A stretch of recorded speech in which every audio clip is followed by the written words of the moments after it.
This lesson, we will be differentiating between elements, compounds, and mixtures. Alright, so I'm certain that you would have actually done the periodic table. You would know that the periodic table has elements, alright? It has 118 elements. 90 of these elements occur naturally and 28 are man-made elements. Alright, so listen now. An element is a substance that has only one type of atom throughout.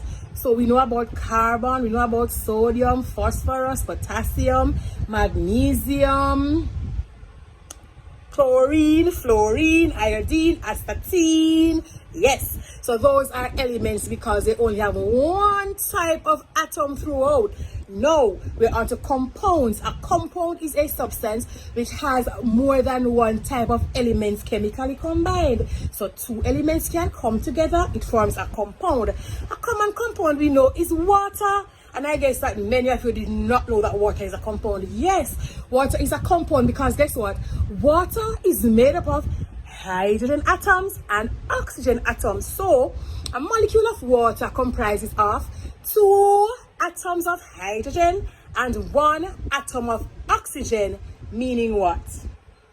It means that the chemical formula for water is H2O. Alright, that is one compound we commonly use every day.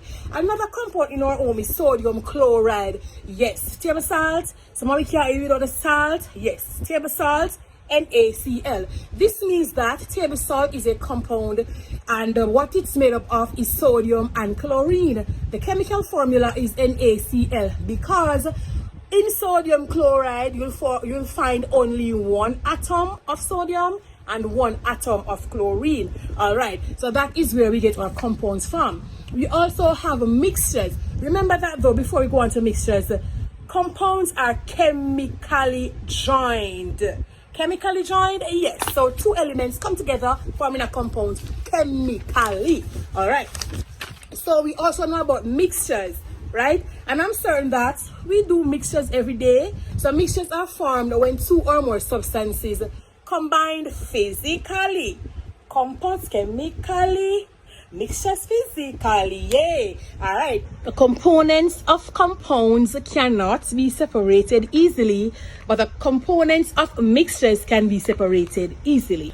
So compounds are formed by chemical processes and often accompanied by large energy changes such as heat or light being produced. Now, mixtures are formed by physical means with only a small amount of heat produced. Alright, compounds now, they have a fixed composition, meaning one thing throughout, while mixtures, the composition varies.